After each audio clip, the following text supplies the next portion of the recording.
So our next speaker is Dr. Aisha Lofters, who is a family physician and scientist at Women's College Hospital in Toronto.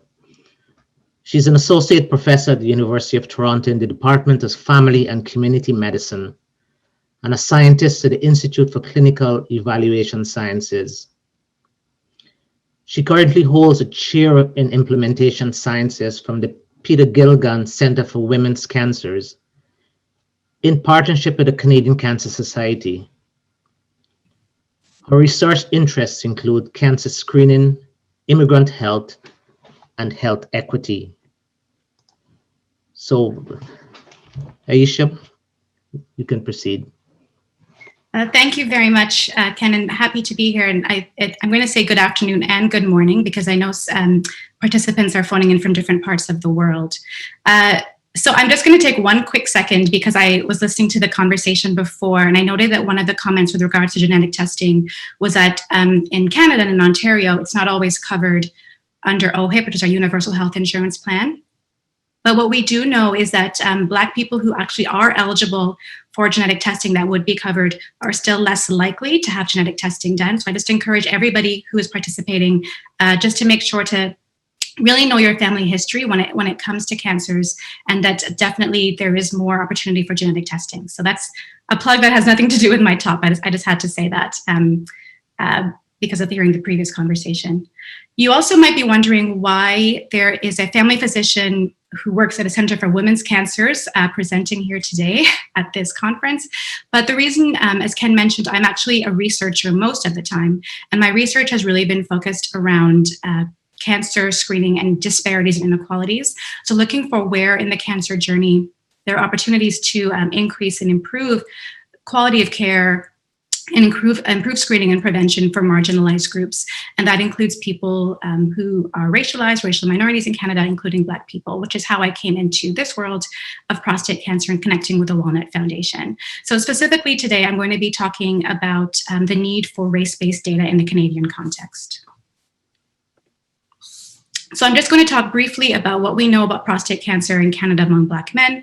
I'll talk about Canada's Black population, talk about race-based data collection in general, and then outline for you some ongoing research that's going to be happening, and then have some time to go through the questions that will pop up in the chat box. So when it comes to prostate cancer among Black men in Canada, here's what we know. We know that 1 in 9 Canadian men will be diagnosed with prostate cancer during their lifetime. So a very, very common condition. We also know that Ontario, where I'm based and where I know that many folks are based, has the second highest incident rate of prostate cancer of all Canadian provinces. So we know prostate cancer is common and it's a prevalent condition. When we look at US research, we know that African-American men have a higher incidence of prostate cancer and a higher death rate than any other racial or ethnic group in that country. We also know that if we look at white American men versus African-American men, that 1 in 6 African-American men will be diagnosed with prostate cancer as compared to 1 in 8 white American men. We also know that prostate cancer is very common in the Caribbean, where most people, but not all, are Black or of African ancestry. So for example, a recent stat quoted that Barbados is estimated to have the highest reported prostate cancer mortality rate in the world at 61.7 per 100,000 men.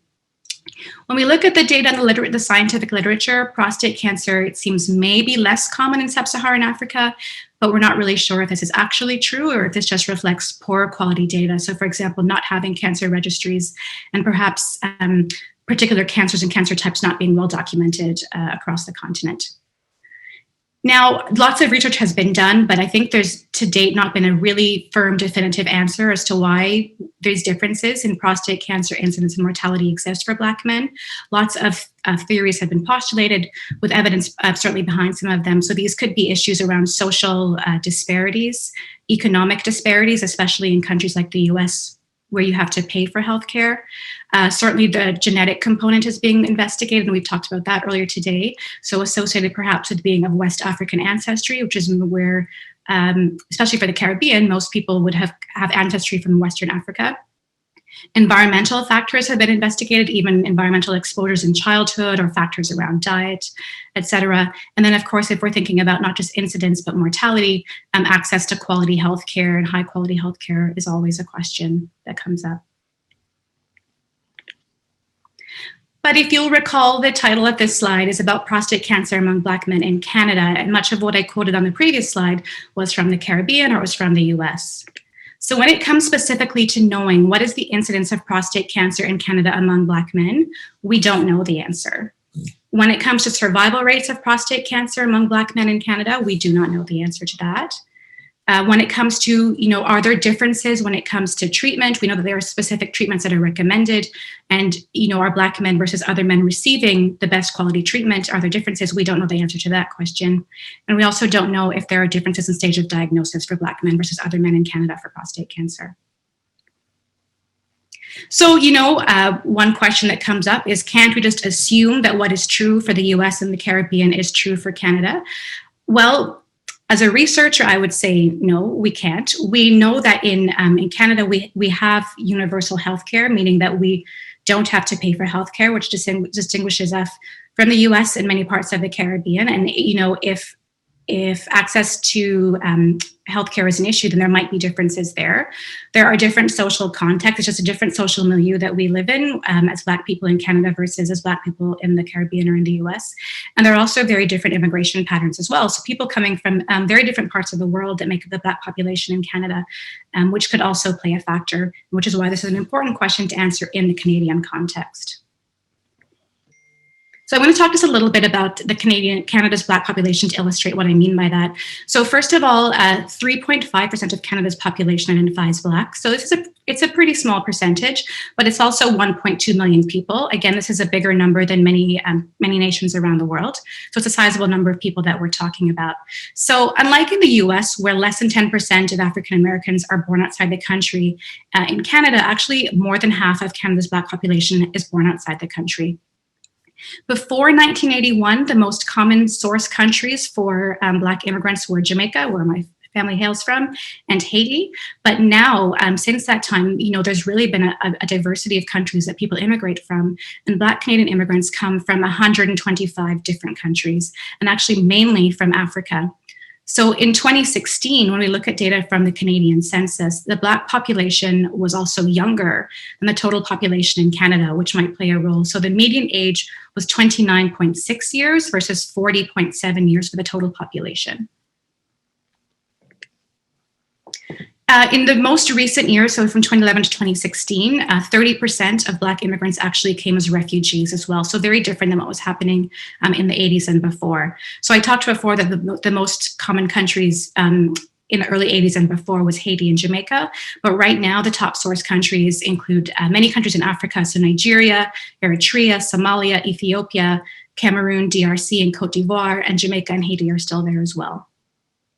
The other thing, too, is that we are a very multicultural country in Canada. So in 2016, approximately 40% of second-generation Black Canadians and 60% of third-generation Black Canadians actually reported having multiple ethnicities. So again, the question of can't we just assume that what is true in the US and the Caribbean comes into play here when we have a very multi-ethnic and growing multi-ethnic Black Canadian population.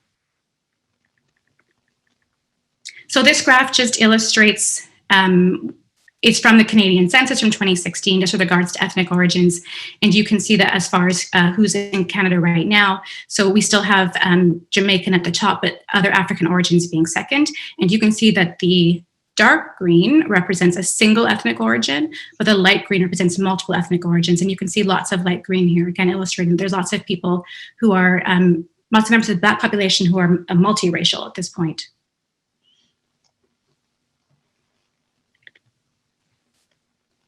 So a recent survey was done, a national survey by Prostate Cancer Canada, which is now part of the Canadian Cancer Society, and found that many Black respondents actually weren't aware that they could be at a higher risk of developing prostate cancer. So first, we've now seen that in Canada, there's probably unique reasons to study what's happening in Canada. And we also are now seeing that many Black respondents aren't aware that they could be at increased risk.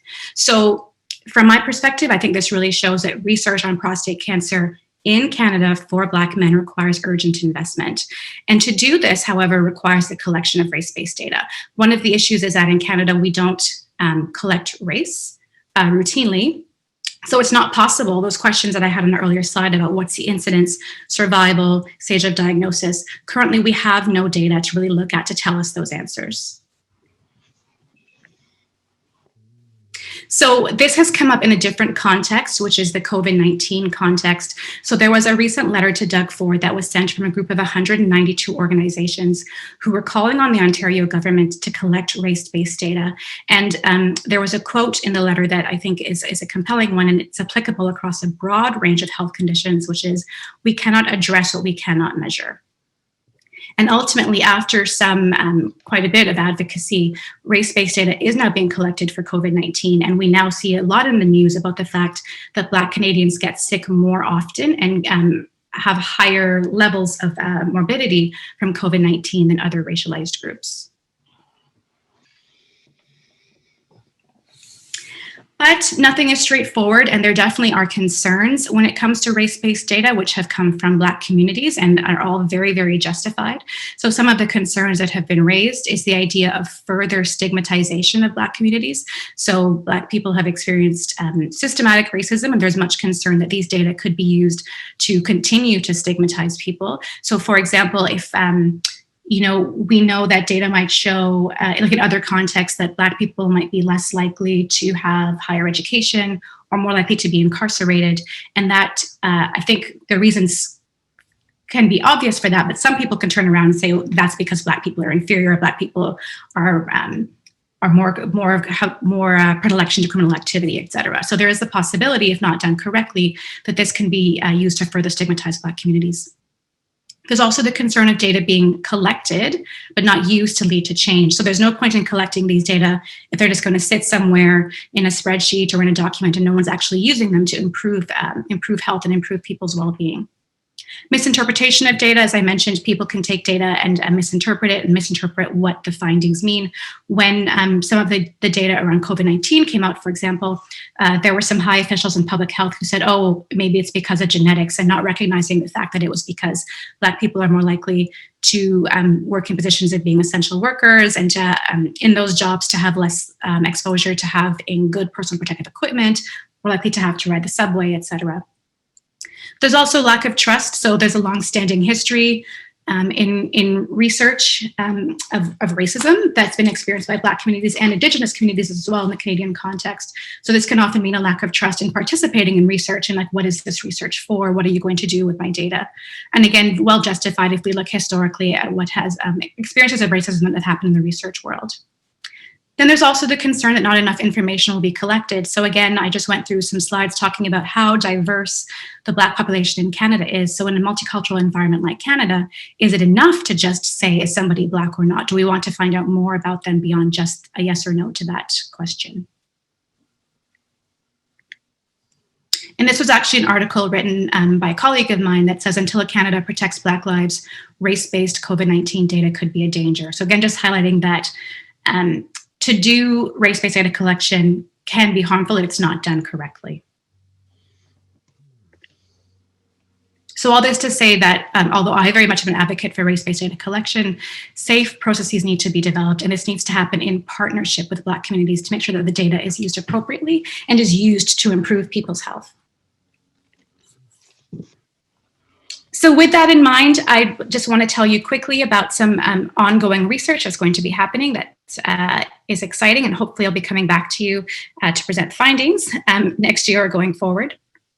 But the objectives of the research that's being planned right now is to use immigration data as a proxy for race-based data to try to understand prostate cancer incidence and stage of diagnosis in Ontario for Black men. As I said, we don't have race-based data right now, but we do know that a good chunk of the Black population in Canada, especially for those who are older, are immigrants. So we're going to use immigration data as kind of like a rough estimate, definitely not a perfect one, but a rough estimate for race-based data.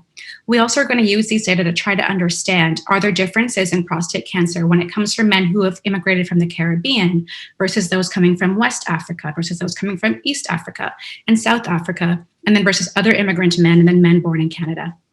We also want to understand what role do factors such as income play? What about if you have a family physician or not? And how long you've been in Canada? How do those factors affect prostate cancer in Ontario? And ultimately, we hope with this research to continue to advocate for the need for collection of race-based data in healthcare. So just a little bit more about the research study. There's a place called ICES in Ontario, which essentially houses all of the administrative and health data about everybody in Ontario who has a health card. And that's called OHIP, is our universal healthcare system. So using these databases, we're going to link the OHIP database with the immigration database and the Ontario Cancer Registry. The immigration database has details about immigrants who've arrived after 1985. What countries did they come from? Did they come here as economic class versus family versus refugee? It has what year did they come here? So a fairly decent amount of information about everyone. And then the Ontario Cancer Registry, which has details about prostate cancer incidence and mortality and stage at which it was diagnosed. So what we're going to do is we're going to look at men with prostate cancer who were diagnosed in a 10-year time period. We're going to put them in 3 broad categories. So first, immigrant men coming from Black majority countries, which you'll see here in the middle, immigrant men who are coming from other countries, and then those who are Canadian born. And then within these 2 categories here, hopefully you can see the mouse, we're breaking them down as well into what parts of the world that they come from. And again, breaking this down for the Caribbean versus regions in sub-Saharan Africa. And for these various groups of men, we're going to look at the incidence of prostate cancer, stage of diagnosis, and as I said, try to understand what role these other factors play as well. How do these factors, income, having a family physician, length of time in Canada, immigrant class, and other chronic medical conditions, how do they affect incidence and stage of diagnosis? So I mentioned before that when it comes to race-based data, I think it's really important to have community partners and to work with community members. So this is our research team. This is my picture of Black superheroes here, and this is our research team. So we have Mr. Kenneth Noel, Mr. Anthony Henry from the Walnut Foundation, and the Walnut Foundation overall has been quite supportive of this work. Dr. Jackie Bender, whose name many of you will know from her True North program. And then on the research side, myself, and then Dr. Gitanjali Datta, who's a cancer disparities researcher in Los Angeles, and Dr. Shabir Alibi, who's a urologist here in Ontario. And as well, the Canadian Cancer Society has been quite supportive of this work, recognizing from their perspective the need to have evidence that's specific to the Canadian context when it comes to prostate cancer among Black men. Once the study is done and we're ready to share the results, we do plan to hold a community event in partnership with the Walnut Foundation to bring together Black community members, prostate cancer survivors and their families, but also people who don't have prostate cancer, because it's so important to get this information out there and to really discuss the study findings and strategize on next steps and how we can take action. So some important limitations that I think it's really important to point out. So being an immigrant from the Caribbean or Africa does not mean that you are Black, and Black immigrants certainly can come from countries outside of the Caribbean and Africa. And then Black men who were born in Canada, and there are more and more of those as time goes on, can't be identified accurately in this study. So it's really important limitations to note, so that what these points really mean that any differences that we find will likely be smaller than what they actually are in real life. So all this to say that we definitely still need race-based data to truly understand prostate cancer among Black men in Canada. And collecting the data is really just that first step in taking action to improving Black men's health.